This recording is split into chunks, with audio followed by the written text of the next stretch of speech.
திமுக ஒரு கொள்ளுக்கட்ட, தாவேக ஒரு கொள்ளுக்கட்ட. திமுக தான் கோர்ட்டு தீர்ப்பை மதிக்காம அப்பீல் போனாங்க. புதிய அரசு வந்துச்சுல, நான் அனைத்து மதங்களுக்கு பொதுவான மனுஷன் நீங்க சொன்னீங்களா இல்லையா? இந்த சாமி உள்ளவர, இந்த பூமி உள்ளவர, திருப்பரங்குன்ற உள்ளவர, தீபத்தூர் உள்ளவர, தீபம் இருக்கின்றவர் யுகம் யுகம் யுகம் கடந்தும் இந்த தீர்ப்பு வரலாற்றில் நிற்கும். வடிவேல் சார் சொல்ற இது என்ன பிரமாதம், இன்னொரு ஸ்பெஷலைட் இருக்கு அப்படி இருக்கு. 10 முழ கயிறு வாங்கி தர, தூக்குல தொங்குங்கடா பாவியடா. யார் வீட்டு காசு, யார் வீட்டு சொத்து, எவன்டா பிறந்த எடுக்கீங்க? இன்னைக்கு பதிவுத்துறை தலைவர் சொல்றாரு அருண் சுந்தர் தயாளன், மடத்துடைய சொத்துக்கள் வேறு, திருக்கோயில் சொத்துக்கள் வேறு. நான் பதிவேங்கிறேன். சட்டத்தினுடைய ஓட்டைகளை பயன்படுத்தி நீ இந்த சட்ட விரோதமாக என் கோவில் சொத்துக்களை பூரா கொள்ளையடிப்பதற்கு திட்டமிட்டு இந்த தலைமையில பூரா கிறிஸ்தவனை வச்சிருக்கிறாங்க. நான் குற்றம் சொல்றேன். திருச்சபை மாடல்ல பூரா கிறிஸ்தவ அதிகாரிகளை வச்சுட்டு என் கோவில் சொத்தை கொள்ளையடிக்கிறீங்க, அழிக்க போறீங்க, நாசமாக்க போறீங்க. நேஷனலைஸ்ட் பேங்க்ல டெபாசிட் பண்ணிடுவோம், எஃப்டியா போட்டுருவோம். 6 கோடி. எவ்வளவு கோடி? 6 கோடி. 1 கோடி பே அப்படிங்கிற 6 கோடி மேல போட்டு காசு எரிவான். மேல போறதெல்லாம் ஜாமிக்கு, கீழே வருவதுதான் எனக்கு அப்படிங்கிற மாதிரி பிளான். வடிவேல் சார் சொல்லுவாங்க, என்ன நாதாரித்தனம் பண்ணாலும் நாசுக்கா பண்ணணும்டா, பிளான் பிளான் பிளான். அந்த பிளான் முழுக்க இங்க எக்ஸிக்யூட் ஆயிருக்கு. அது ஒரு யாருங்கிறத நான் கடைசி அம்பலப்படுத்துறேன். இன்னைக்கு இல்லாட்டி கூட பின்னாடி பெரிய ஆள் இருக்கு. ஆனா பெருமாள் ஏறி மிதிச்சானா நசுக்கி விட்டு போறான் இங்க சௌந்தரராஜ பெருமாள். அதுல 8 ஏக்கர் பதிஞ்சாச்சு. கதம் ஸ்டாலின் சொல்ற மாதிரி, விஜய் சொல்ற மாதிரி சதுரத்துக்கு என்ன சொல்லுவோமா? ஸ்கொயர் தான். என்ன சொல்லுவீங்க? ஸ்கொயர். அதுல ஏதாச்சும் ஜி போட்டுக்கோங்க. அந்த ஸ்கொயர் சம்பந்தப்பட்ட ஆட்கள் தான் வந்து பொசிஷன் எடுத்தாங்க. நான் உரிய நேரத்தில் பேர சொல்லுவேன். என்னடா திமுக காரன் வந்து சத்தம் இல்லாம கிடக்கிறத பார்த்தா அவன் தான் இதுல புரோக்கர். இவங்களுக்குள்ள விற்கிறான், இவங்களுக்குள்ள வாங்கிறான். என்னங்கடா டேய், கருவாடு கரைஞ்சாலும் சட்டிக்குள்ள இருக்கிற மாதிரி ஒரே கோஷ்டி தான். இதுக்கு யார் பாஸ் அப்படின்னு ஒரு கேள்வி உங்களுக்கு எழும். அந்த பாஸ யார் அந்த சார்னு எப்ப நீங்க கண்டுபிடிக்கிறீங்களோ அப்பதான் நாங்க அந்த பாஸ சொல்லுவோம். உங்களெல்லாம் இந்த அரசாங்கம் விட்டு வச்சிருக்கு, நீங்க மந்திரியா இருக்கலாம், உங்களுக்கு இவ்வளவு யோசனை இருக்கு. உங்களுக்கு இருக்கிற யோசனை, இந்த புத்திசாலித்தனம் இந்த அரசாங்கத்துக்கு இல்ல. நான் நேற்று ஒரு இன்டர்வியூல சொன்னேன், ஆண்டிகளை அரசன்கள் தேடி போயின காலங்கள் மாறி அரசனை தேடி ஆண்டிகளை வைக்கக்கூடிய காலமா மாறிடுச்சு. என்ன எங்க ஆதீனங்களை, எங்க ஜீயர்களோட நீங்க என்ன பெரிய ஆள்? யாரு நீங்க? இவர் கடவுள் முருகர் இருக்காரு இவருக்கு பக்கத்துல, அதுக்கு மேல சோசாப்பு செய்யிருக்கிறார். இந்த 2 நபர்களும் இவர்கள் செய்த துரோகம் அவருடைய வாழ்நாள் செத்து மறைந்த பிறகு அந்த அழிபாவம் தீராது. இந்த விளக்கம் கொடுக்கல பிறகு அதிமுக எல்லாரும் பிரச்சனை பண்றாங்க. நாங்களும் சிபிஐ விசாரணை கேட்கிறேன். அதுல ஒட்டஞ்சத்திரத்தை சார்ந்த ஜெயபிரகாஷ் ஜேபி அசோசியேட் கும்பல், அவன் வந்து இது மாதிரி திருட்டு வேலை செய்யறவன், forgery document, fraudulent, double document accused. அவன் வணிக வரி, அறநிலைத்துறை 3 துறைகளுடைய அரசு செய்கிறார். இப்ப பிரச்சனை யாரா இருக்கு? HRC சொத்து, பதிவுத்துறை. அப்ப 2 துறையும் கண்ட்ரோல் வச்சிருக்கக்கூடிய குமர ஒருவரை இது வரைக்கும் ஏன் வாய் திறக்கல? ஏன் வாய் திறக்கல? இப்ப யாரை காப்பாத்த இதெல்லாம் நடக்குது? குமரகுருவரை காப்பாத்தலாம் நான் நினைக்கிறேன். இவங்களுடைய அவர் சொல்லியிருக்காரு தவறு நடந்திருக்குன்னு ஒத்துக்கிறாங்க. யார் சொன்னாலுமா? பத்திரப்பதிவுத்துறை அவருடைய நேர்மையை நான் பாராட்டேன். சகோதரர் லோகேஷுடைய நேர்மையை நான் பாராட்டேன். ஆனா இந்த அதிகாரி சொல்லி அதை அப்படியே வாசிக்கிற அமைச்சர் ரமேஷ் மாதிரி இல்லை லோகேஷ் அவர்கள். இப்படியெல்லாம் இந்து சமய அறநிலையத்துறை சட்டத்துக்கு விரோதமாக கட்டடங்கள் கட்டலாம், கமிஷனை வெட்டலாம், கல்யாண மண்டபம் கட்டலாம்னு உத்தரவு போட்டது யாரு? இதே குமர ஒருவர் IAS. நான் சொல்லலாமா? சேகர் பாபு சொன்னார். அப்போது புரியும் நம்ம அந்த ரமேஷுக்கு. நான் ஆரம்பம் முதலே சொல்லிக்கிட்டு இருக்கேன், திமுகவும் இதுவும் மாறுபட்டது அல்ல. அது திராவிட மாடல்னா இது திருச்சபை மாடல்னா முதல் நாள் குற்றச்சாட்டு என்னுடைய குற்றச்சாட்டு. அந்த ஆகமம் எல்லாம் படிச்சதுனால தான் காலில் ஷூவோட இருந்தாரு. கீழே எங்க வேணுகோபாலர் இருக்க அந்த கோபுரத்துல அந்த யாரோ ஒரு உபயதாரர் கோயம்புத்தூருக்கால ஒரு பெரிய மனுஷன் அவரே சொன்னார், டோனரே சொல்லிட்டாரு.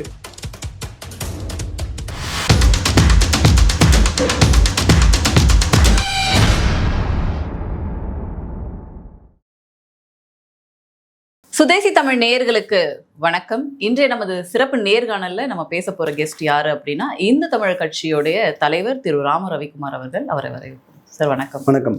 ஆனா எப்படி இருக்கீங்க? நல்லா இருக்கும். தொடர்ந்து பாத்தீங்க அப்படின்னா இந்து சமய அறநிலையத்துறையில பல மாற்றங்களை கொண்டு வரும் அப்படின்னு தாவேகா அரசு சொல்லுது. நீங்க பல இடங்கள்ல திமுகக்கும் தாவேகாக்கும் பெரிய டிஃபரன்ஸ் இல்லை அப்படின்னு சொல்றீங்க. ஸோ சேகர் பாபு அவர்களுக்கும் அமைச்சர் ரமேஷ் அவர்களுக்கும் என்ன மாதிரியான வித்தியாசத்தை நீங்க பாக்குறீங்க? மாற்றங்கள் தருவாங்கன்னு தான் நாங்கள் எதிர்பார்த்தோம். ஆனால் மாற்றத்தை விட ஏமாற்றம் தான் அதிகமாக நடந்துகிட்டு இருக்கு. சேகர் பாபு, ரமேஷ், திமுக, தாவேகா ரெண்டுமே முட்டையோட ரெட்டைக்கருவாக நான் பார்க்குறேன். ஒட்டி பிறந்த ரெட்டை குழந்தையா பார்க்குறேன். நாணயத்தின் இரண்டு பக்கங்களாக பார்க்குறேன். ஒரே குட்டையில் உரிய மட்டைகளாக பார்க்குறேன். ஒன்றும் பேர் மாறி இருக்க ஒழிய, ஆட்சி மாறி இருக்க ஒழிய, காட்சி மாறல, அதிகாரிகள் மாறல, எல்லாம் ஒரே மாதிரி தான் இருக்கு.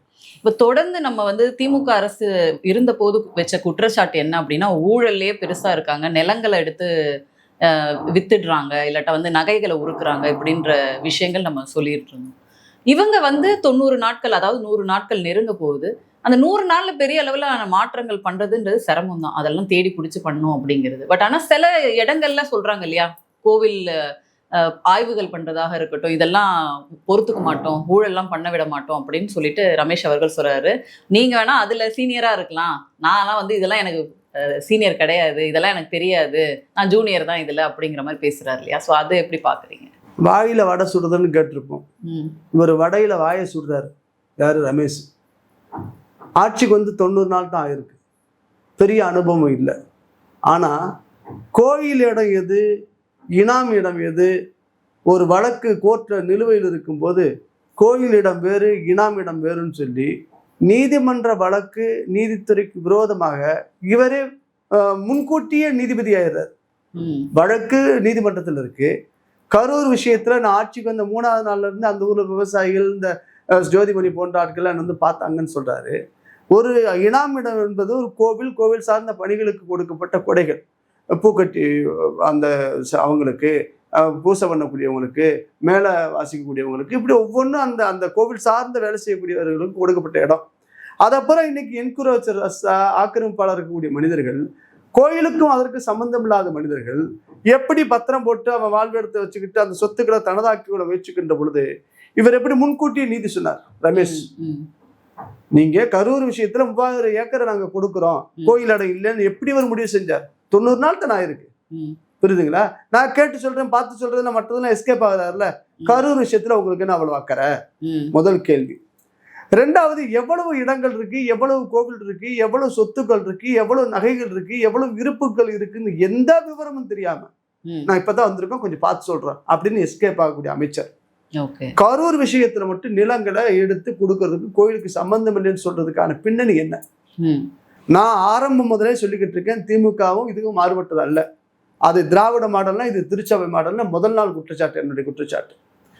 ஒரு மசூதிக்கு இடத்தை எடுத்து கொடுக்காத இந்த அரசு, சர்ச் இடங்களை எடுத்து பொதுமைப்படுத்தாத இந்த அரசு, கோயில் இடங்களை மட்டும் எடுத்து கொடுப்பதற்கு பின்னணியில அரசியல் சுயநலம் இருக்கு. திமுகவுக்கும் இதுக்கும் மாறுபட்ட சிந்தனை இல்லைங்கிற விஷயத்தை நான் மீண்டும் மீண்டும் பதிவு செய்யறேன். திரு ரமேஷ் அவர்கள் என்ன செய்யறாரு? பெரிய புரட்சி பண்ணிட்டாரு.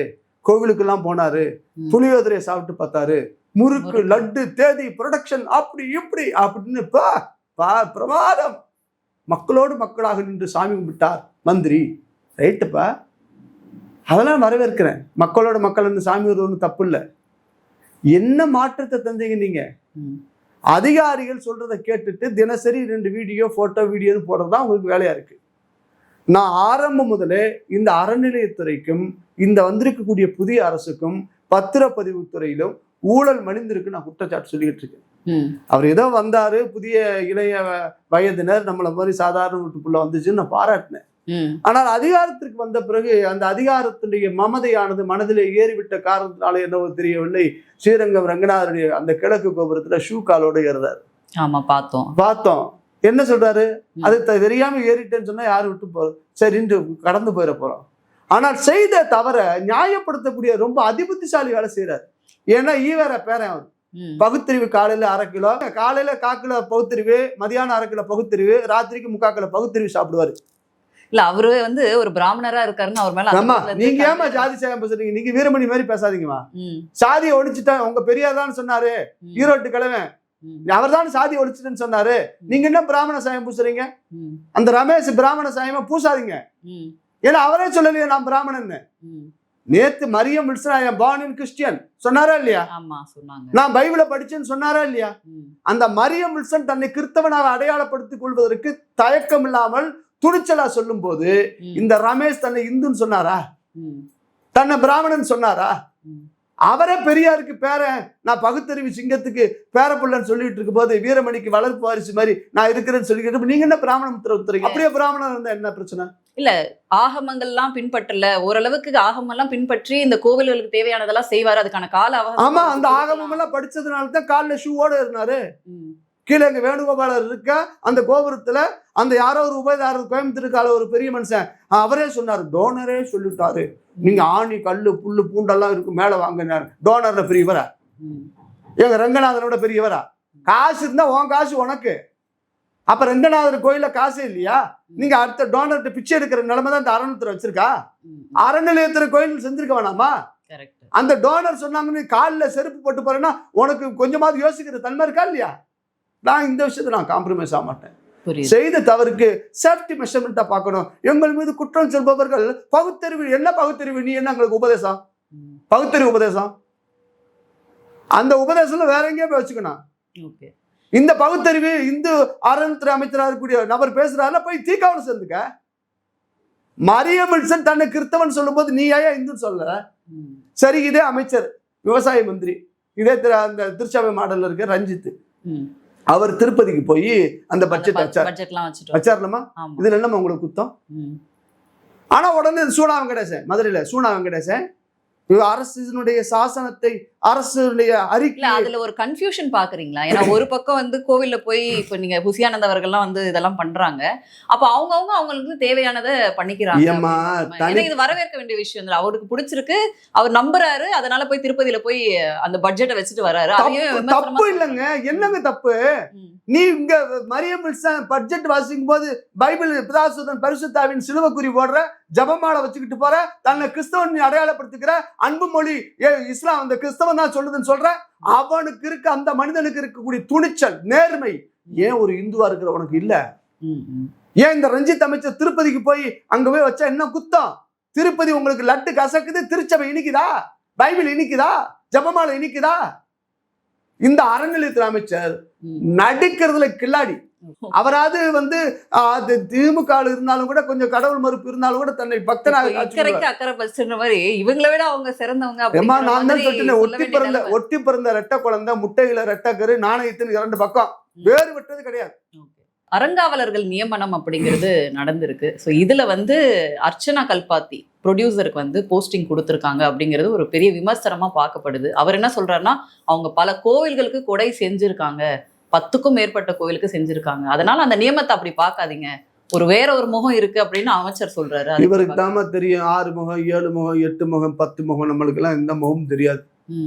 ஏன்னா அரசாங்கம் செய்கிறதுக்கு ஆமாஞ்சாமின் முட்டு கொடுக்கறதா ஒரு மந்திரியுடைய வேலையா இருக்கு. இந்த ஆகம குழுவுக்கு ஒருத்தரை தேர்ந்தெடுக்கிறதுக்கு போட்டிருக்கிறாங்க ஏதோ குழுவுல. இந்த பாலாலயம் சாமின்னு பாளையாசாமி, மயில பொம்மோர் ஆதினம். இந்த மயில பொம்மோர் ஆதினம் போன வாட்டி சேகர் பாபுக்கு எப்படி பிஎம் இருந்தாலும் எனக்கு தெரியும். இருக்கக்கூடிய ஆதீனங்கள் அப்புறம் கிளம்பி வரணும். எல்லா ஆதீனமும் இந்த சேகர் பாபு சொன்னான். சன்னிதானங்களுக்குரிய மரியாதையை கடந்த அரசு கொடுக்கல. இந்த மந்திரி என்ன கொடுத்தாரு? இவர் ஐ ஆம் வெரி பிஸி. எல்லா சாமி ஆதீனங்கள் ஜீயர்கள் எல்லாம் வீடியோ கான்பரன்ஸ்ல. இவர் பெரிய டிஜிட்டல் புரட்சி நாயகர். இதுலதான் நீங்க கான்பரன்ஸ் கேப்பீங்களோ? நான் நேற்று ஒரு இன்டர்வியூல சொன்னேன், ஆண்டிகளை அரசன்கள் தேடி போயின காலங்கள் மாறி அரசனை தேடி ஆண்டிகளை வைக்கக்கூடிய காலமா மாறிடுச்சு. என்ன எங்க ஆதீனங்களையும் எங்க ஜீயர்களோட நீங்க என்ன பெரிய ஆளா? யாரு நீங்க? மந்திரிங்கிறத மதிக்கிறான், ஆனால் ஆதீனங்களுக்கும் ஜீயர்களுக்குரிய மாண்பை கொடுக்க தவறுகிறார்கள் அவங்க. நேற்று பாக்குற அந்த வீடியோ கான்பரன்ஸ்ல இவர் கடவுள் முருகர் இருக்காரு இவருக்கு பக்கத்துல, அதுக்கு மேல சோசா பூசை இருக்கிறார். அப்ப முருகனை விட உங்க முதலமைச்சர் பெரியாளா? அந்த முதலமைச்சரே விஜய் எங்க போனார்? ஏன் முருகன்ட்டு போனார்? யார அவமானப்படுத்துறீங்க? இந்துவாக இல்லையமா, இவன் ஜந்துவா இருக்கிறான இந்து. கோபம் முழுக்க எங்க மேலதான் வருது. நீ ஒரு மாண்பு மிக்க அமைச்சர், ஒரு பொறுப்பு மிக்க அமைச்சர் எப்படி இருக்கணும்? இந்த துறை வந்து எவ்வளவு பெரிய வசந்த துறை. இந்த இந்துக்களுக்கு அந்த கோவிலுக்குரிய மரபு ஏதாவது இருக்கா? ரீல்ஸ் போடுற பையனாட்டம் தான் நீங்க போறீங்க. நான் ஸ்ரீரங்க விஷயத்துல நடந்து கொண்டது ஏத்துக்கொள்ளவே முடியாது. டோனர் சொன்னாங்கிறதுக்காக நீ ஷூ போட்டு போவீங்களா?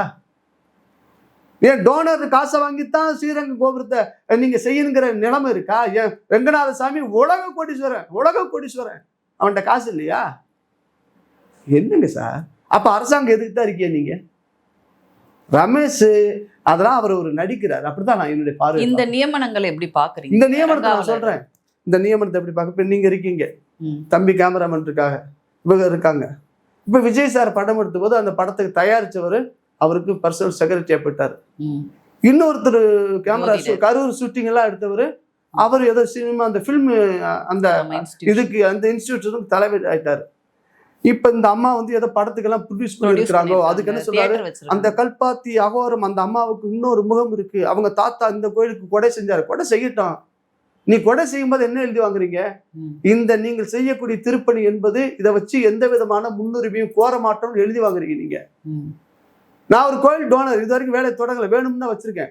என்கிட்ட எழுதி வாங்கியிருக்காங்க எந்த விதமான முன்னுரிமையும் கோரக்கூடாது, எந்த விதமான முன்னுரிமையும் கோரக்கூடாதுன்னு சொல்லிவிட்டு நீங்க கல்பாத்தி அந்த அகோரம் அந்த அம்மா இல்ல அந்த தகுதி போதுமானதான்னு கேக்குறேன். என்ன ஆகமும் தெரியும் அவங்களுக்கு, என்ன ஆகமும் தெரியும், என்ன ஆகமும் தெரியும், கோயிலை பத்தி என்ன தெரியும்? பணம் இருந்தா போதுமா? ரிசர்வ் பேங்க்ல தான் பணம் இருக்கு, ரிசர்வ் பேங்க் தூக்கி நாளைக்கு ட்ரஸ்டியா போட்டுருவீங்களா? இவரை விட கோடானு கோடீஸ்வரர் இருக்கிறாங்க, போட்டுருவீங்களா நீங்க?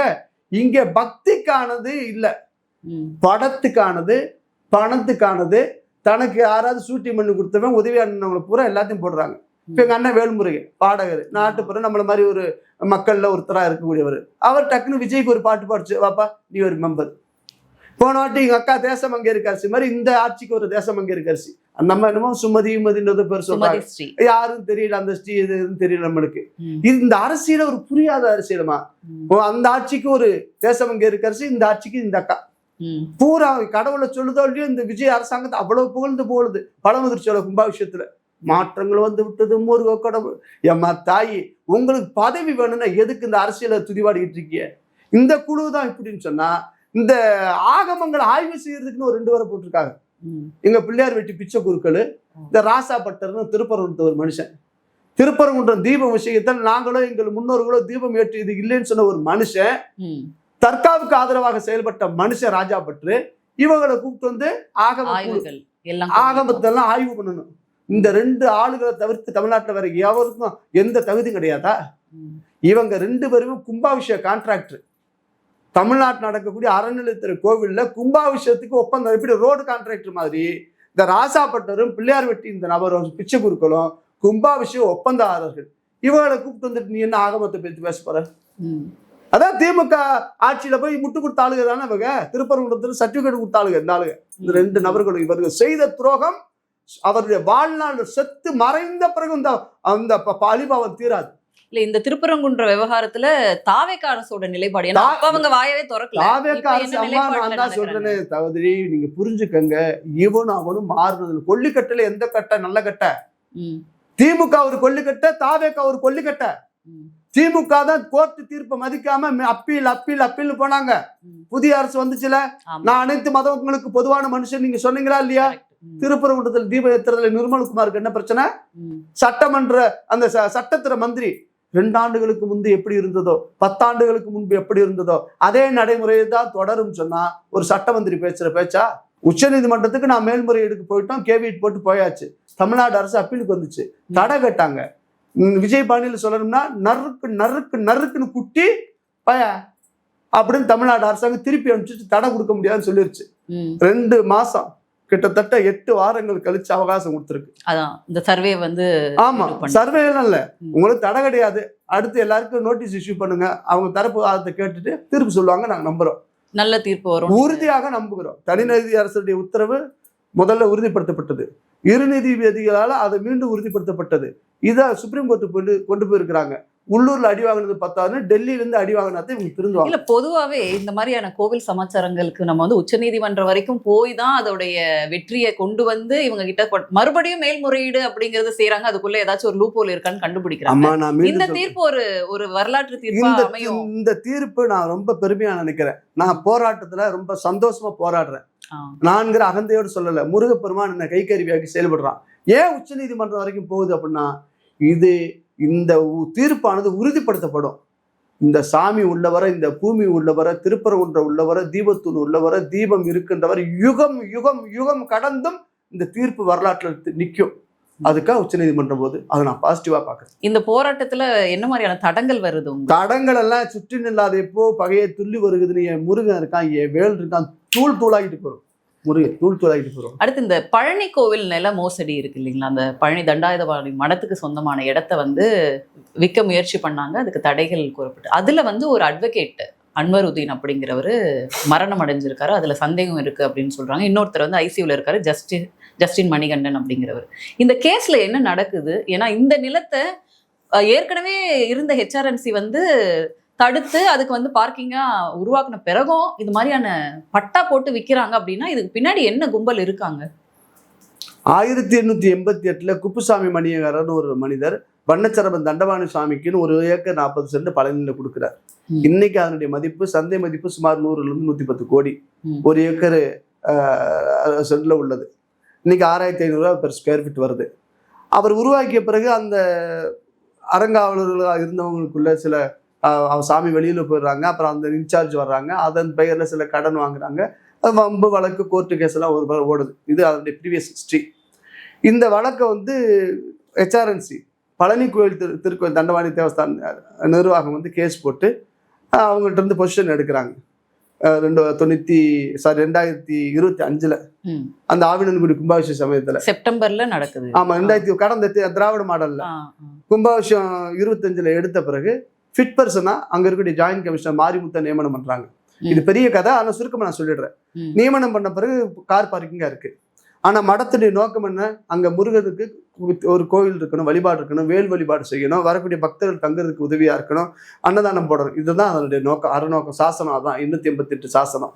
அதை விட்டுட்டு இப்ப பார்க்கிங் ஆயிட்டாங்க. அதுவே சட்டவிரோதம். கோர்ட்ல வழக்கு நடந்துட்டு இருக்கு. இந்த சொத்தை திமுக ஆட்சியில தொடங்குது விற்கிறதுக்கு 27/3/2026 ஆஃப்டர் எலெக்ஷன். அப்புறம் 3/7 பத்திரம் பதியறாங்க. 27/3/2026 பத்திரம் பதிய போறாங்க. பழனிசாமிங்கிற ஒரு ரெஜிஸ்டர் இருக்கிறார். நான் பதிய முடியாதுன்னு சொல்றாரு. ரெஃப்யூஸ் பண்ணி ஒரு ஸ்லிப் கொடுத்துறாரு. நான் மறுத்து கையில கொடுத்துறாரு. அந்த ரெஃப்யூசல் ஸ்லிப் வச்சு ஏப்ரல் 1ஆம் தேதி 26வது வருஷம் கோர்ட்டுக்கு போறாங்க. அதாவது முருகதாஸ்னு ஒருத்தர் விற்கிறாரு, சேதுபதி என்ற வெள்ளத்தரை வாங்குறாங்க, பத்திரம் பதிய மாட்டேங்கிறாங்கன்னு கோர்ட்ல போன உடனே ஏப்ரல் 10 ஒரு ஜட்ஜ்மெண்ட் கொடுக்குறாங்க. இந்த ஆவணங்கள் சரியா இருக்கும் பட்சத்துல சோன்சோ விற்கிறார், சோன்சோ வாங்குறாரு. அப்ப நீங்க சரி பார்த்து 1 வாரத்துல பதிஞ்சு கொடுங்க அப்படின்னு சொல்லி ஒரு உத்தரவாது ஏப்ரல் 10. கோர்ட் அப்ப அது சரியா இது ஆவணங்களை பார்க்கல.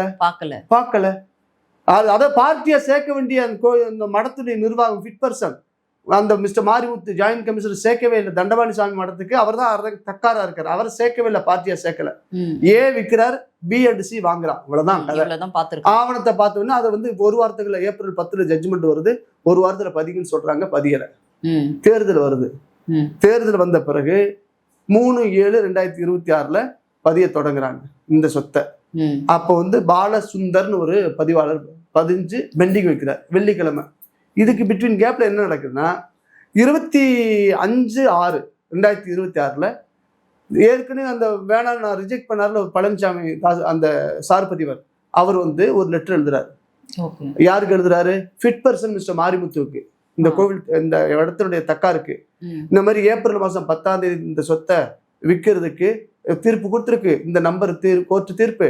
இந்த தீர்ப்புல நீங்க வழக்குல உங்களை இணைச்சிக்கங்க, இன்னைக்கு இம்ப்ளீட் ஆயிக்குங்க அப்படின்னு சொல்லி ஒரு பதிவுத்துறைக்கு ஒரு மனுஷன் அக்கறையோடு இவருக்கு எழுதுறாரு. எல்லாருக்கும் தெரிஞ்சிருக்கு இது.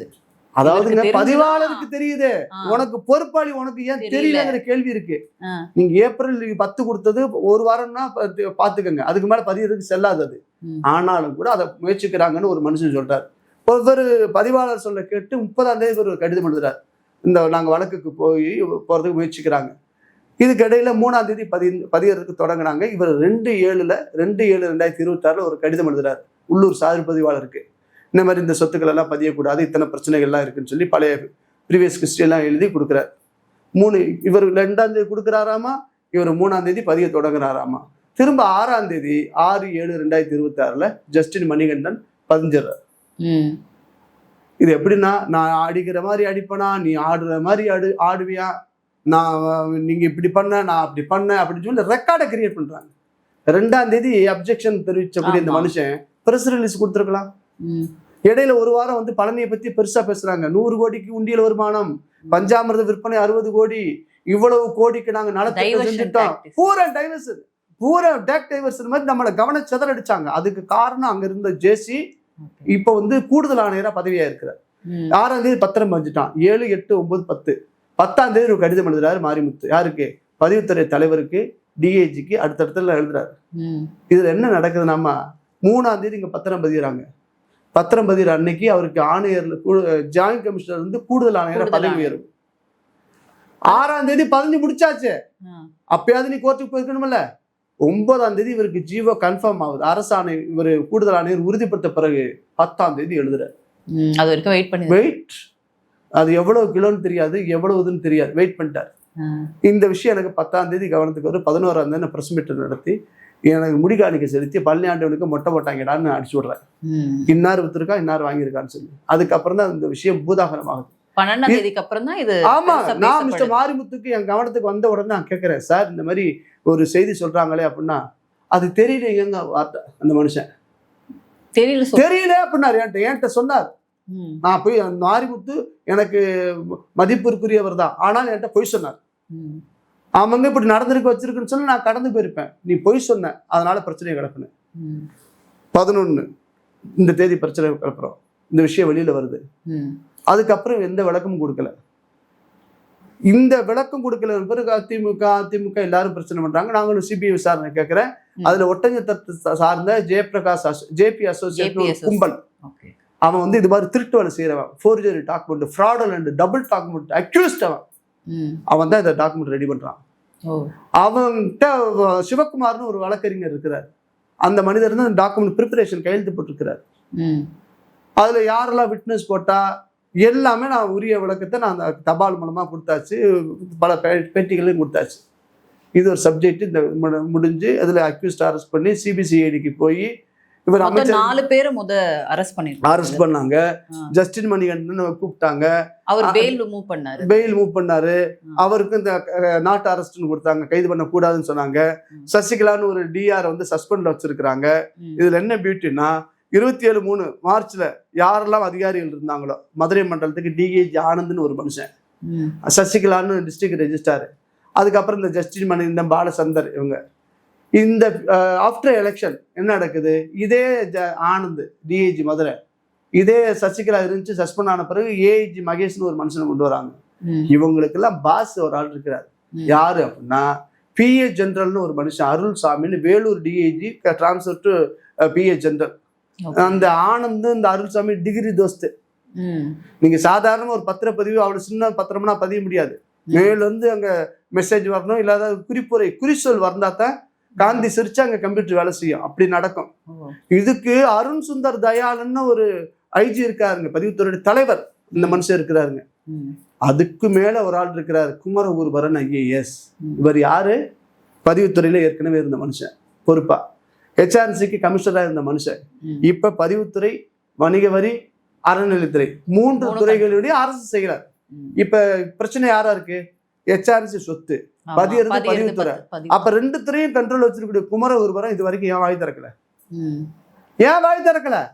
இப்ப யார காப்பாத்த இதெல்லாம் நடக்குது? குமரகுருபரன் காப்பாத்தலாம் நான் நினைக்கிறேன். இல்ல அதுக்கு மேல யாரோ இருப்பாங்க. அதுக்கு மேல யாரு இருக்கான்னு எனக்கு தெரியாது. புரிஞ்சுக்க, நான் காப்பாத்தலாங்கிற நான் குற்றத்தை சொல்றேன் நானு. இது ஒண்ணும் தவறு இல்லையே. இப்போ ஒரு நீட்டு தேர்வுக்கு கொஸ்டின் பேப்பர் அவுட் ஆனதுக்கு அந்த கரப்பாம்பூச்சி கட்சி எல்லாம் யாருக்கு எதிராக போராடுச்சு? அவரு நம்ம ஆளு தர்மேந்திர பிரதானுக்கு எதிராக போராடலையே. இப்ப 2 துறைக்கும் இப்ப ஊழல் நடந்திருக்க. இப்ப குமரகுருபரன் ரிசைன்மெண்ட் போலாம்ல, ஏன் போக மாட்டேங்கிறாரு? கடந்த ஆகஸ்ட் மாசம் 3ஆம் தேதி ஆடி 18ஆம் இருக்கு குமரகுருபரன் பழனிக்கு வந்தாரு. எதுக்கு வந்தாரு, ஏன் வந்தாரு தெரியாது. அங்க போய் அன்னதானத்தை பார்வையிடுறேன், கட்டுமானங்களை பார்வையிடுறேன்னு சொல்லிட்டு வந்தார் கோயம்புத்தூர், வந்து சென்றார் கோயம்புத்தூர் நோக்கி. பக்கத்துல இருக்கக்கூடிய தண்டவாணி மடத்தை போய் பார்க்கல, பக்கத்துல இருக்கக்கூடிய பத்திர ஆபீஸ்ல போய் ஏன்னு கேட்கல. அப்ப நான் சந்தேகப்படுறது நியாயமா தப்பா? இந்த கேஸ்ன்றது முந்தின திமுக ஆட்சியிலே இந்த பிரச்சனை ஆரம்பிச்சிச்சு, மார்ச் மாசமே நீங்க சொல்ற மாதிரி. அதுக்கு முன்னாடியே இது வந்து ஒரு திட்டமிட்டு ஒரு கூட்டம் வந்து வேலை செய்யுது அப்படிங்கறத பாக்குறோம். திட்டமிட்டு பதிவுத்துறையிலே இருக்கு, அறநிலையத்துறையில இப்ப இருக்கு. இருக்கக்கூடிய அமைச்சர் ரமேஷ் அவர்களோ இல்ல அமைச்சர் லோகேஷ் அவர்களோ பத்திரப்பதிவு இவங்களுடைய, ஏன்னா அவர் சொல்லியிருக்காரு தவறு நடந்திருக்குன்னு ஒத்துக்கிறாங்க. யார் சொன்னாலுமா? பத்திரப்பதிவுத்துறை அவருடைய நேர்மையை நான் பாராட்டுறேன், சகோதரர் லோகேஷுடைய நேர்மையை நான் பாராட்டுறேன். ஆனா இந்த அதிகாரி சொல்லி அதை அப்படியே வாசிக்கிற அமைச்சர் ரமேஷ் மாதிரி இல்ல லோகேஷ் அவர்கள். தவறு, ஆமா தவறு, அவர் சிக்க வைக்கிறாங்க அப்படின்ற மாதிரியான ஒரு அதிகாரி சிக்க வைக்கிறாங்க. அதிகாரிகள் அந்த அமைச்சரையும் இந்த அரசையும் கேவலப்படுத்தி சிக்க வைக்கிறாங்க. நான் தான் சொல்றேனே, நல்லது சொல்லக்கூடிய நாங்கள்லாம் நண்பன் கிடையாது. இவருக்கு குமரகுருவர் பாஸ், சொல்லுங்க பாஸ், சரிங்க பாஸ், இவங்களுக்குள்ள பேச்சுவார்த்தை. பாஸ் குமரகுருவர் யாரு? நான் சொல்லல, சேகர் பாபு சொல்லி இருக்கிறாரு. 246 கோடி ரூபாய்க்கு ஜீவோ வித்ட்ரா பண்ண போது நாங்க போட்ட வழக்குல, கல்யாண மண்டபம் கமர்ஷியல் காம்ப்ளெக்ஸ் கட்டக்கூடாதுன்னு நாங்க போட்ட வழக்குல அந்த திட்டங்களை ரத்து செய்து உத்தரவு போட்டது யாரு? குமரகுருவர் IAS. இப்படியெல்லாம் இந்து சமய அறநிலையத்துறை சட்டத்துக்கு விரோதமாக கட்டடங்கள் கட்டலாம், கமிஷனை வெட்டலாம், கல்யாண மண்டபம் கட்டலாம்னு உத்தரவு போட்டது யாரு? இதே குமரகுருவர் IAS. நான் சொல்லலாமா? சேகர் பாபு சொன்னார். அப்போது புரியும் நம்ம அந்த ரமேஷுக்கு. சின்ன பிள்ளை வெள்ளாம வீடு வந்து சேராது. இந்த ரமேஷ் குமரகுருவரை பேச்ச கேட்கிற வரைக்கும் உருப்படுறதுக்கு சரியான வழியா இருக்குமான்னு எனக்கு தெரியல. வடிவேல் சார் சொல்றோம், இது என்ன பிரமாதம், இன்னொரு ஸ்பெஷலைட் இருக்கு அப்படி இருக்கு.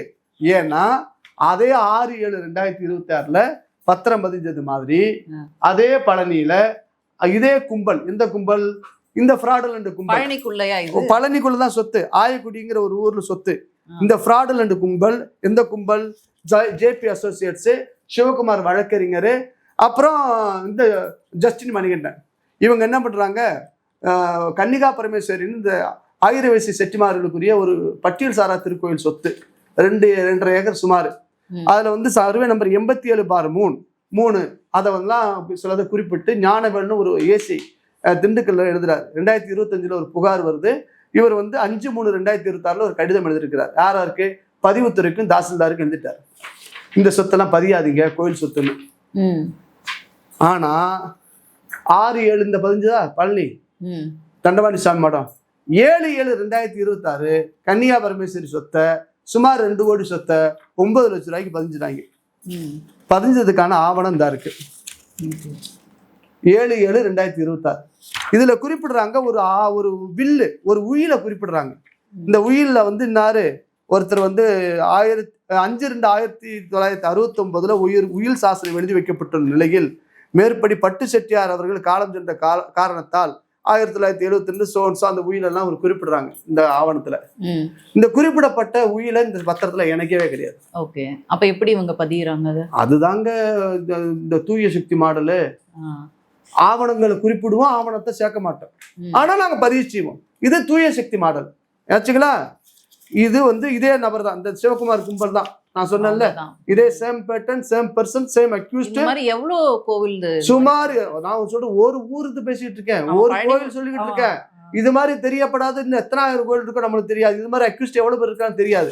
இதை விட என்ன, நம்ம ரொம்ப பியூட்டியா ஒரு 1970 ஒரு மனுஷன் செத்து போறாரு, 1970 ஒருத்தர் சாகுறாரு, இன்னொருத்தர் 1972 சாகுறாங்க. அவங்களுடைய டெத் சர்டிபிகேட். ஆமாங்க, 70-72 செத்தா என்னங்க, செத்தா டெத் சர்டிபிகேட் கொடுக்க போறா, நியாயம் தானே கேட்பீங்கல்ல? இதேதான் நானும் நியாயம்னு பார்த்தேன்.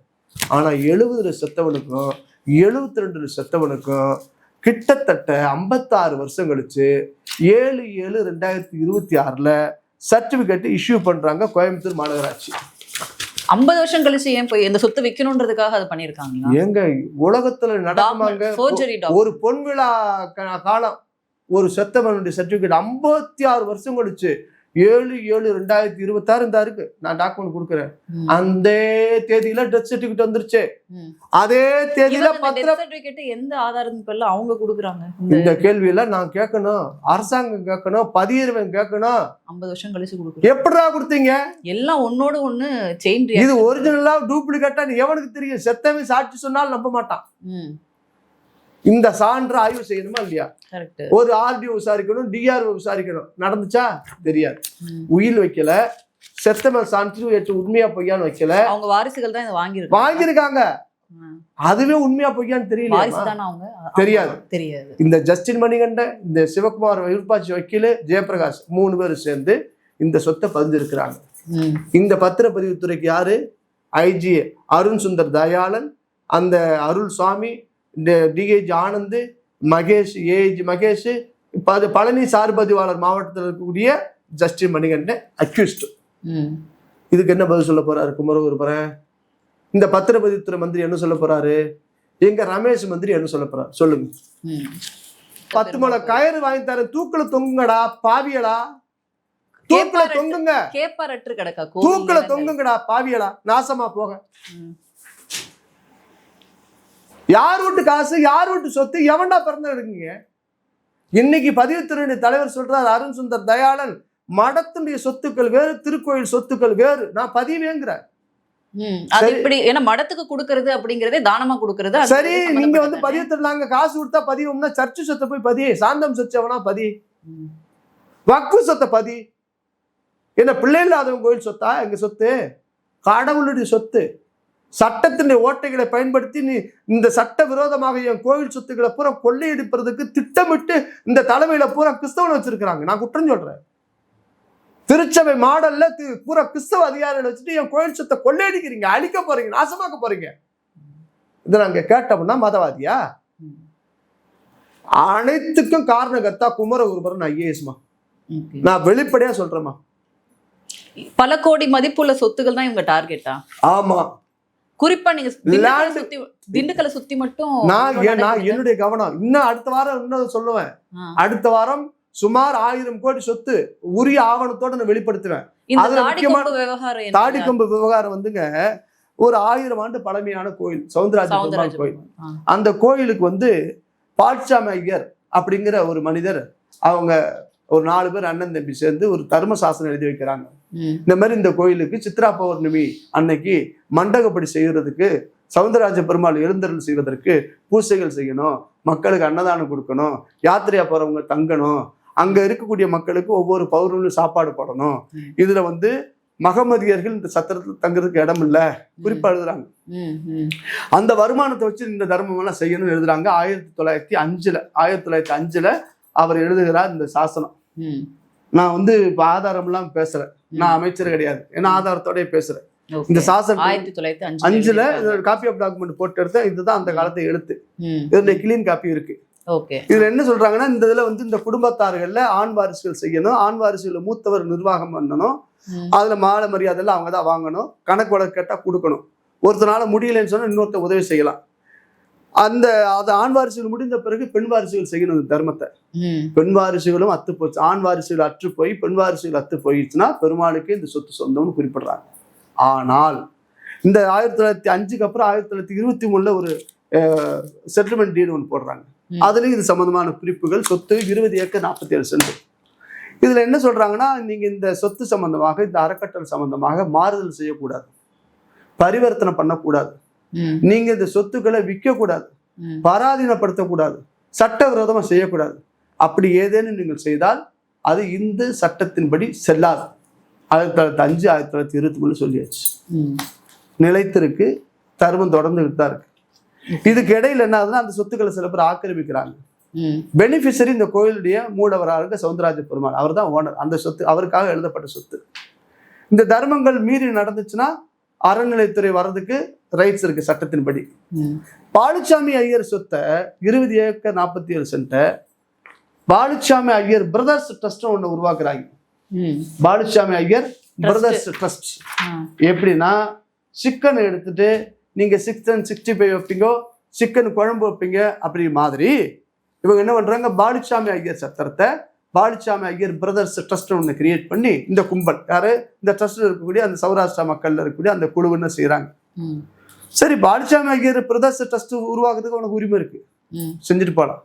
பாலுச்சாமி ஐயர் பிரதர்ஸ் வச்சுக்கோ, Baluchamy Iyer brother brother brother பிரதர்னு கூட வச்சுக்க, அது உனக்கு ரைட்ஸ் இருக்கு. இதுக்கு சொத்து எந்த சொத்தை காமிக்கிறான்னா பாலுச்சாமி ஐயர் சொத்தை காமிக்கிறான். 20 ஏக்கர் 47 சென்ட்.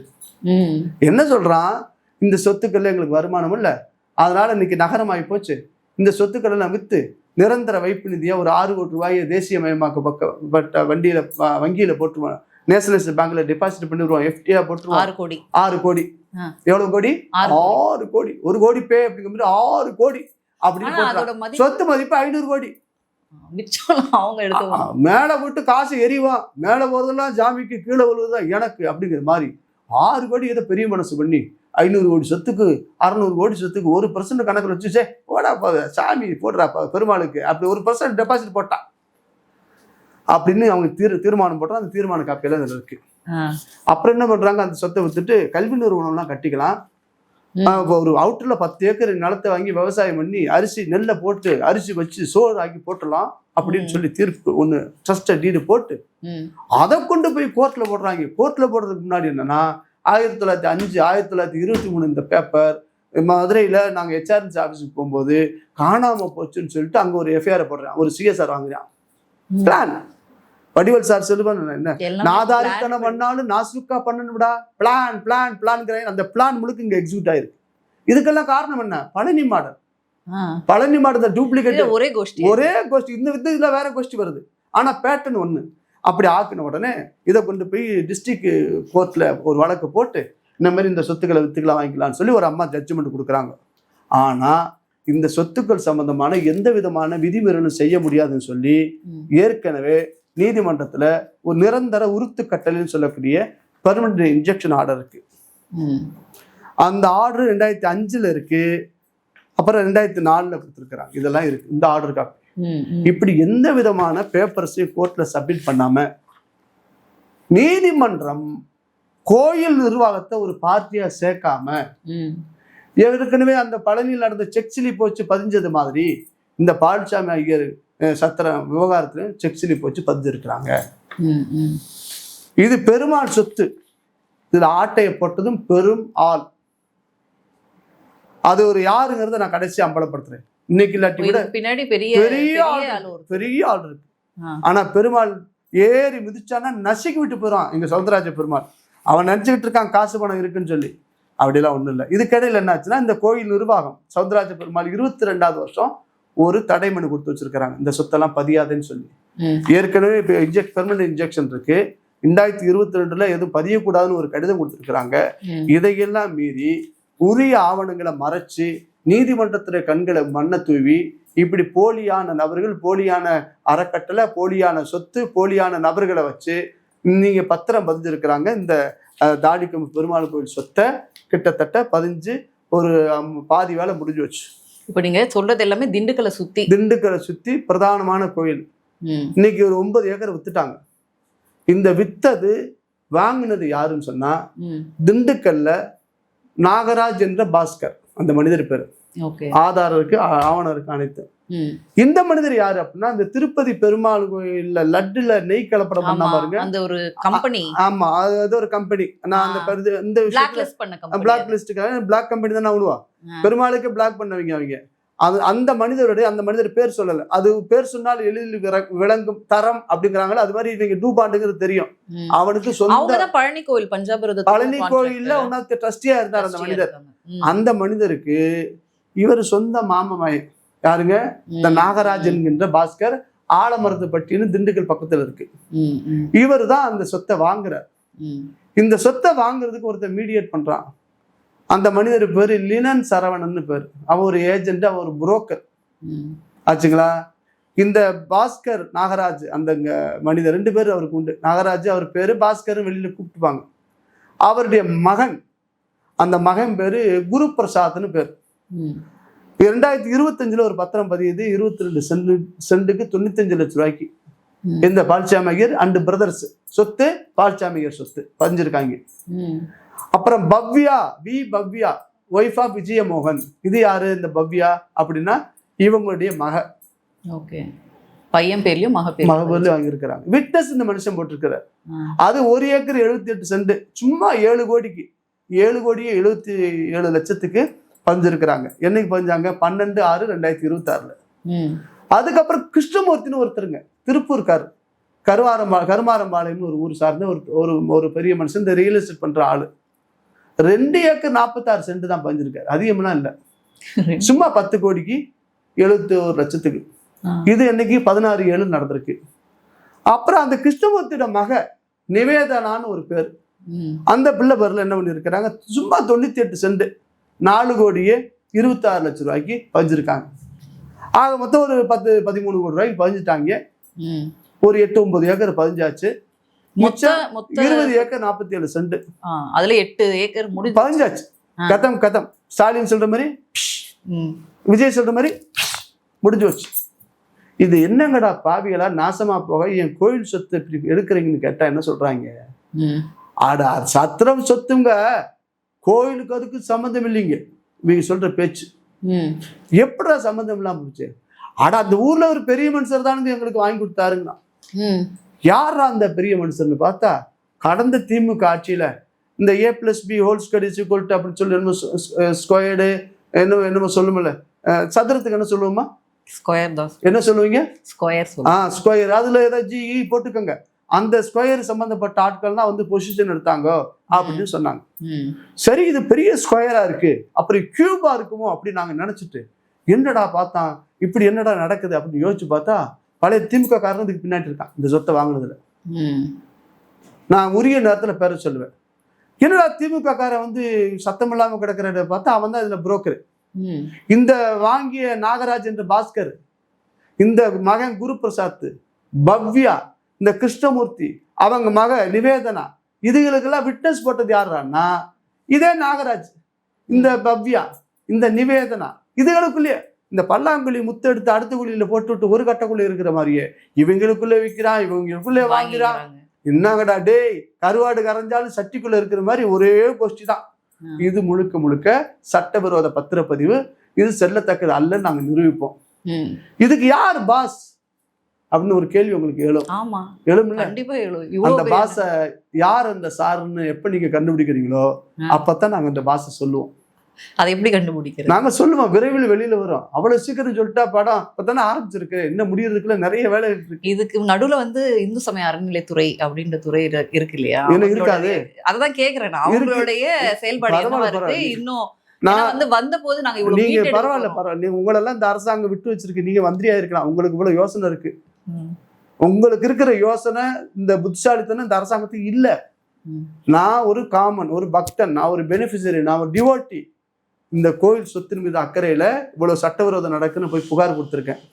எஸ்பிட்ட கொடுத்துருக்கேன், கலெக்டர்கிட்ட கொடுத்துருக்கிறேன், அந்த அறநிலையத்துறையுடைய உதவி ஆணையர்கிட்ட கொடுத்துருக்கேன், வட்டாட்சியர் தாசில்தார் வெஸ்ட்டுக்கு திண்டுக்கல் கொடுத்துருக்கிறேன், ஜாயின்ட் கமிஷனர் கொடுத்துருக்கேன். அங்க ஒரு அம்மா இருக்கு, ஜாயின்ட் கமிஷனர் சபர்மதின்னு. அந்த அம்மா என் போனே எடுக்க மாட்டேங்குது. நான் ஏதாவது பர்சனல் ஏதாவது கோயிலுக்கு போறேன், எனக்கு ரெக்கமெண்ட் பண்ணலாம் கேட்கல. அத்தனை மெசேஜ் கையில வச்சிருக்கேன், போன் எடுக்க மாட்டேங்குது. நான் ஆணையர் வினய கூட சந்திச்சுட்டு வந்துட்டேன், கமிஷனர். இந்த அம்மா தவிர்க்கதன் பின்னணியில இந்த சட்டவிரோத விற்பனை கும்பலோடு இருக்குமோன்னு நான் சந்தேகப்படுறேன். ஏதாவது தொடர்பு இருக்கலாம், இல்ல மறைமுக ஆதரவு இருக்கலாமா, சந்தேகப்படக்கூடாதா? நான் சந்தேகப்படுறேன். இதுக்கு பின்னணியில மிகப்பெரிய ஒரு கும்பல் இருக்கு. அது ஒரு லேண்ட் மாஃபியா, இயற்கை சொத்துக்களை அழிக்க நினைக்கும், அல்ல நினைக்கிற ஒரு கொள்ளை மாஃபியா அந்த ஊர்ல இருக்கு. அது யாருன்னு நீங்க சொல்றதெல்லாம் ஒரே ஒரு மாவட்டத்துல ஒரு 2 கோயில் தான் சாம்பிள், 3 கோயில் இருக்கு. இது அடுத்த வாரமெல்லாம் இன்னும் அதை விட மிகப்பெரிய குண்டு இருக்கு. நீங்க அறநிலையத்துறை என்ன பண்ணுதுன்னு கேட்டீங்கல்ல, இது நாள் வரைக்கும் இந்த பேசுற இந்த நிமிஷம் வரைக்கும் கோயிலுடைய செயல் அலுவலர் தாடிக்கம்பு கோயிலுக்கு இந்த சொத்து இப்படி காணாம போச்சு, வித்துட்டாங்க, வாங்கிட்டாங்கன்னு ஒரு போலீஸ்ல குற்றவியல் நடவடிக்கை, கிரிமினல் ஆக்ஷனுக்கு இது வரைக்கும் பெட்டிஷன் கொடுக்கல. காரணம் என்ன தெரியாதா உங்களுக்கு? நடக்குதுன்னு விரல வச்சா கடிக்க தெரியாத உங்களுக்கு? உன் சொத்தை விட்டுருவியா? ஒரு சென்ட் இடத்த விட்டுருவியா? உன் தனிப்பட்ட சொத்தை, பெருமாள் சொத்து விட்டா நீ கமெண்ட் போறாங்களா? அதிகாரிகள் துணை போறாங்க. கம்ப்ளைண்ட் கொடுக்கல இது வரைக்கும், ஒரு புகார் ஏன் போலீஸ்ல கொடுக்கல. மீனாட்சி அம்மன் கோயில்ல அந்த கட்டளை சொத்தை வித்தவன் எல்லாம் குற்றம், எஃப்ஐஆர் போட்டேன், இந்த இருக்கு அந்த எஃப்ஐஆர் காப்பி. ஏன் நீங்க ஒரு புகார் கொடுக்க கோயில் நிர்வாகம் இது வரைக்கும்? ம். அப்ப நான் சந்தேகப்படுறேன், இவர்களெல்லாம் கூட்டு உடந்தையாளராக இருப்பாங்க. நான் எஸ்பிட்ட கொடுத்துருக்கேன், விசாரணை கூப்பிட்டுருக்காங்க, நான் போவேன், நீதிமன்றத்துக்கு போவேன். இந்த சொத்தை வாங்கியவர்கள், விற்றவர்கள், ஒருத்தன் விட்னஸ் போட்டிருக்காம, சாட்சி போட்டவன் முஸ்லீம், அவனுக்கு 22 சென்ட் கொடுத்துட்டாங்க. இப்ப இது நல்லா தெரியுது, திமுகவும் தாவேக்காவுமே ஒரே பேட்டர்ன்ல தான் செயல்படுறாங்க. மற்ற கட்சிகள் இதுக்கு வந்து, மற்ற இந்து அமைப்புகள் இதுல வந்து என்ன மாதிரியான இனிஷியேட்டிவ் எடுக்கிறாங்க? ஏன்னா நீங்க வச்சிருக்கிறது வந்து ஒரே ஒரு மாவட்டத்துக்கு மட்டும் தான் வச்சிருக்கீங்க. தமிழ்நாடு முழுக்க எவ்வளவு கேப்பாரற்று இந்த மாதிரி பண்ணிட்டு இருக்காங்க கோவில் சொத்துக்களை. அதே மாதிரி கோவில் சொத்துக்கள் மேல கை வச்சா மட்டும் மத அரசியல் அது மேல பூசப்படுது. சோ இதுல வந்து வேற யாரெல்லாம் வந்து சப்போர்ட்டிவா இதை கொண்டு போகும் தெரியல. நான் இது என் பணி செய்து கிடப்பதே மாதிரி எனக்கு தெரிஞ்சு நான் கிறுக்கு பிடிச்சி இந்த வேலையை செஞ்சுட்டு இருக்கேன். மத்த இயக்கம் செய்யறானா செய்யல. திருப்பரங்குன்றத்துல நம்ம ஒரு பெரிய எழுச்சி எல்லாம் கண்டோம். இதுல மத்தவங்க இதுக்கு தெரியாது. நான் இந்த வேலை செய்யறேன், நான் அதுல இந்த அளவுக்கு நான் சுருக்கிறேன். என் சக்திக்கு என்ன செய்ய முடியுமோ நான் செய்யறேன். மத்தவங்க செய்யறத செய்யட்டும், அதெல்லாம் ஒன்னும் மறுக்கல. இதுல என்ன மாதிரியான உதவிகளோ இல்ல வந்து உங்களுக்கான ஆதரவுகளோ தேவைப்படும்? இந்த ஆதரவுகள்லாம் நிறைய தேவைப்படும் தான். ஆதரவோட எதிர்ப்ப பகையை நான் நிறைய சம்பாதிச்சுட்டு இருக்கேன். இந்த லேண்ட் மாஃபியாக்கள், இந்த நிலத்தை அபகரிக்க நினைக்கிற கும்பல்கிட்ட இருந்து நான் எதிர்ப்பை சம்பாதிக்கிறேன். அதை பத்தி கவலை பாத்துக்கலாம். இப்ப ஏன்னா தொடர்ந்து பெரிய பெரிய பாஜக போன்ற கட்சிகள் வந்து தாங்கள் இந்துக்களுக்கு ஆதரவா காட்டுறாங்க. ஏன்னா திருப்பரங்குன்றம் பாஜக இந்துக்களுக்கு ஆதரவான கட்சி இல்லையே, அது இந்துக்களுக்கான கட்சியா? அது அனைவருக்குமான கட்சிமா, அது மதசார்பற்ற கட்சி. பாஜக இந்துக்களுக்கான கட்சின்னு என்னைக்கா சொல்லிருக்காங்களா? இல்ல, அவங்க மதசார்பற்ற. திருப்பரங்குன்றத்துல போராடினாங்கல்ல, வந்து தீபத்தூண்ல ஏத்தணும் அப்படின்றதெல்லாம் போராடினாங்க இல்லையா? ஆமா, மக்களோட வந்து போராடினாங்க. அதெல்லாம் மறுக்கலையே. ஏன்னா நீங்க ஒரு இடத்துல வந்து குறிப்பிட்டே சொல்றீங்க, அது வந்து உபத்திரமா தான் இருந்துச்சு அப்படி. ஆமா, சுப்ரீம் கோர்ட்டுக்கு மேல்முறையீட்டு போயிருக்கோம்.